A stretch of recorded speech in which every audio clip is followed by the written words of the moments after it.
malam si awan petang berara di celah pepohon ara. Pemanis kalam selamat datang, awal bismillah pembuka bicara. Melati kuntum tumbuh melata, sayang merbah di pohon cemara.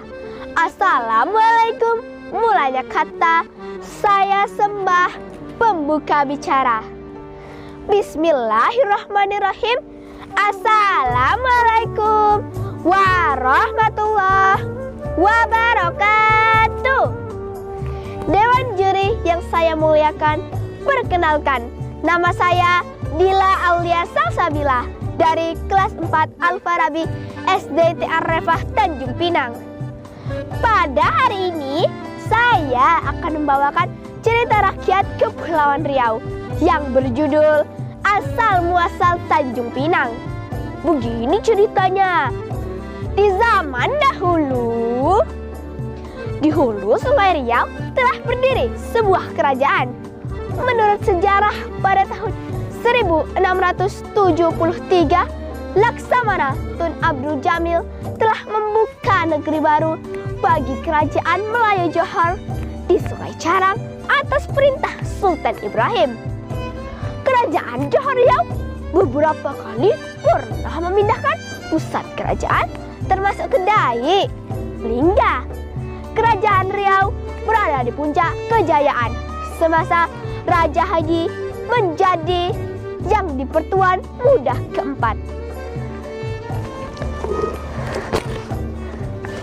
Dan menurut buku Tuhfat Al-Nafis karangan Raja Ali Haji yang dikaji dan diperkenalkan oleh Virginia Matheson Honker, telah dibangun 2 buah istana yang megah. Yang satu buah istana terletak di Pulau Biram Dewa yang sekarang lebih kita kenal dengan sebutan Kota Piring. Yang satunya lagi diperuntukkan kepada yang di Pertuan Besar Sultan Mahmud di Pulau Galang Besar. Konon katanya pada masa inilah rakyat Riau hidup sangat makmur. Banyak saudagar dari luar negeri yang datang untuk berniaga. Rakyat pun hidup dengan baik, ramah tamah, berbudi bahasa, dan pandai bertenggang rasa. Dan pada masa itulah hidup lelaki separuh baya bersama sang istri yang memiliki seorang anak perempuan yang pandai juga bijak. Budi pengertiannya pun tidak kalah baik. Suatu hari sang anak berkata kepada ayahnya, "Wahai ayahanda, rasa-rasanya kita sudah lama duduk di hulu Sungai Riau ini. Bagaimana bila kita mencoba bertempat tinggal di Tanjung sana?" Sang ayah heran sekaligus bingung akan perkataan sang anak perempuannya. Akan tetapi ia diam saja dan hanya menatap sang istri. Melihat suaminya diam saja, sang istri pun berkata, "Iyalah bang, kita pun sudah lama duduk di hulu Sungai Riau ini. Coba-cobalah kita beralih rasa." Abang pun berpikir begitu. Tapi sebenarnya sesungguhnya ada sesuatu yang membimbangkan hatinya. "Mengapa ayahanda? Sepertinya ada sesuatu yang membimbangkan hati ayahanda," tanya si anak perempuan yang bijak itu. "Iya benar katamu Ananda. Rasa-rasanya sayang sekali bila kita tinggalkan rumah ini. Sedikit demi sedikit hingga menjadi seperti sekarang ini rumah kita. Banyak kenangannya," ujar si ayah. "Tapi bila kita tetap duduk di hulu Sungai Riau ini, tak akan bertambah juga pun pengetahuan dan pengalaman kita. Mungkin bila kita tinggal di Tanjung sana, hidup kita dapat lebih baik," ujar si anak meyakinkan sang ayah. Selang beberapa waktu, setelah menimbang-nimbang, barulah sang ayah menyetujui-nya sambil berkata, "Baiklah, bila benar Ananda berkeinginan pindah ke Tanjung sana dan ibumu setuju, maka ayahanda pun akan setuju. Akan tetapi, karena hari telah malam, marilah kita pergi tidur. Begitulah, tidak seperti malam-malam biasanya. Malam ini, anak perempuan yang bijak itu tidak bisa tidur.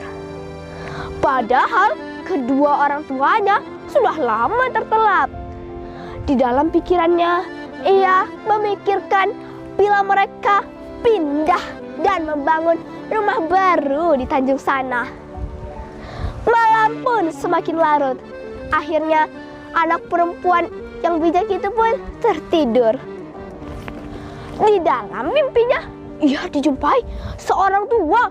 Orang tua itu mengatakan kepadanya bahwa bila kalian ingin tinggal di Tanjung Sana, boleh. Tapi dengan satu syarat. Sebelum membangun rumah, tanamlah beberapa anak-anak pokok pinang terlebih dahulu. Karena anak-anak pokok pinang tersebut nantinya akan memberikan jawaban dalam arti tersendiri. Demikianlah pesan dari mimpi anak perempuan tersebut. Maka keesokan harinya, anak perempuan itu pergi menceritakan mimpinya kepada kedua orang tuanya. Wahai ayahanda dan bunda, tadi malam Ananda bermimpi dijumpai seorang orang tua. Orang tua itu mengatakan kepada Ananda, bila kita ingin pindah dan membangun rumah di Tanjung Sana, hendaknya menanam pokok-pokok pinang terlebih dahulu. Begitulah, tanpa disadari, kedua orang tuanya saling menatap satu sama lain. Bagaimana bila kita tiada mengikuti pesan orang tua tersebut, Ananda? Tiada pula dijelaskan bila kita tidak mengikuti pesan orang tua tersebut. Tapi orang tua dalam mimpi Ananda mengatakan bahwa bila kita ingin tinggal di Tanjung Sana, hendaknya menanam pokok-pokok pinang terlebih dahulu. Karena pokok-pokok pinang tersebut nantinya akan memberikan jawaban dalam arti tersendiri. Begitulah, maka keesokan harinya, ketiga orang beranak itu pergi mencari anak-anak pokok pinang di sepanjang pelosok dan hutan. Masyarakat ramai pun heran sekaligus bingung akan perilaku aneh ketiga orang beranak itu. Tidak sanggup menahan hati lagi, akhirnya salah seorang penduduk pun bertanya kepada Pak Tua. Wahai Pak Tua, akhir-akhir ini kami penduduk sekitar melihat Pak Tua ketiga orang beranak pergi mencari anak-anak pokok pinang. Kami lihat kalian sudah cukup banyak mengumpulkannya. Untuk apa kalian mengumpulkannya?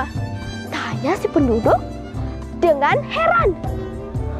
Kami hendak pindah dan menanam anak-anak pokok pinang ini di sepanjang Tanjung Sana. Jawab si orang tua. Tanjung yang mana satu? Itu Tanjung yang di sebelah sana. Kalau kita lihat dari arah mau masuk ke Hulu Riau ini, pasti akan terlihat Tanjung yang menjorok ke laut. Jawab si orang tua. Oh, Tanjung yang itu. Tapi Pak Tua, Tanjung di sana itu, rimbang di sana itu masih sangat lebat loh. Tidak ada penghuninya. Tanya si penduduk. Tak apalah, kata orang, belum mencoba, belum tahu. Siapa tahu suatu hari tempat itu akan menjadi tempat yang sangat ramai.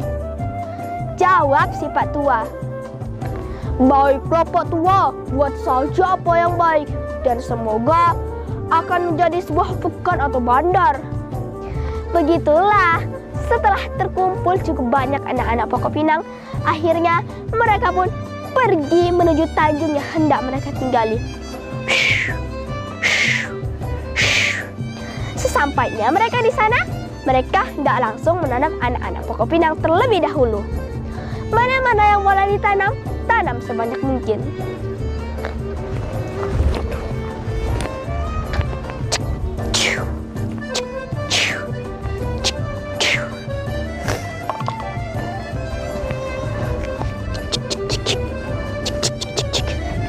Bertanamlah anak-anak pokok pinang. Kehidupan mereka pun semakin berbaik. Pondok yang kecil sekarang sudah bertukar menjadi rumah yang bagus. Padahal kehidupan sang orang tua hanya sebagai nelayan loh kawan-kawan. Tapi penghasilannya selalu banyak dan lebih dari cukup. Jika pada petang hari mereka akan selalu bersiar-siar menggunakan sampan di depan tanjung itu melihat keindahan. Wah, indahnya pemandangan di tanjung itu. Itulah tanjung yang banyak anak-anak pokok pinangnya, ujar si anak perempuan mengagumi keindahan di tanjung itu. Iya benar katamu Ananda, ayahanda menjadi suka tinggal di tanjung sana, balas si ayah. Bila ada waktu luang atau masa rehat, mereka pasti akan selalu bersiar-siar menggunakan sampan di depan tanjung itu, melihat keindahan yang semakin hari semakin indah. Lambaian daun anak-anak pokok pinang yang sekarang makin membesar membuatnya semakin indah. Hari berganti hari, bulan berganti bulan, sampailah kehitungan bilangan tahun. Di tempat itu tidak ditinggali ketiga orang beranak itu. Semakin hari semakin ramai penduduk yang bertempat tinggal di tanjung itu. Syah dan Alkisah, orang tak lagi hanya menyebut tempat itu dengan hanya tanjung saja, melainkan ditambah kata pinangnya. Bila orang bertanya, dari manakah Tuan hamba? Maka dijawab pula, dari tanjung yang banyak anak-anak pokok pinangnya. Kalau ditanya, di manakah gerangan Tuan hamba? Maka dijawab pula, hendaknya pergi ke tanjung yang banyak anak-anak pokok pinangnya. Lama-kelamaan orang menyebut dengan singkat, yaitu Tanjung Pinang. Tanjung yang banyak anak-anak pokok pinangnya. Demikianlah kerja ketiga orang beranak itu. Akhirnya mereka mengakui arti sebenar dari mimpi anak perempuan tersebut, bahwa suatu hari tempat itu akan menjadi sebuah tempat yang sangat ramai. Ya, mereka lah orang pertama yang membuka perkampungan di tanjung itu, yang sekarang sudah berkembang menjadi sebuah kota, namanya Kota Tanjung Pinang. Demikianlah kisah tentang asal muasal Tanjung Pinang. Adapun pesan moral yang bisa kita ambil dari cerita tersebut adalah, yang pertama, tidak boleh ragu-ragu dalam mengambil keputusan. Karena bila ada keyakinan atau kemauan, pasti ada jalannya. Yang kedua, kita sebagai putra-putri daerah pasti harus mengenali sejarah daerah kita masing-masing untuk menumbuhkan jiwa patriotisme cinta tanah air.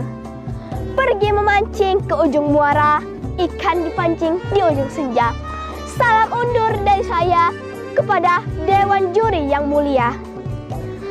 Mohon dimaafkan bila ada kesalahan. Wabillahi taufiq wal hidayah. Wassalamualaikum warahmatullahi wabarakatuh.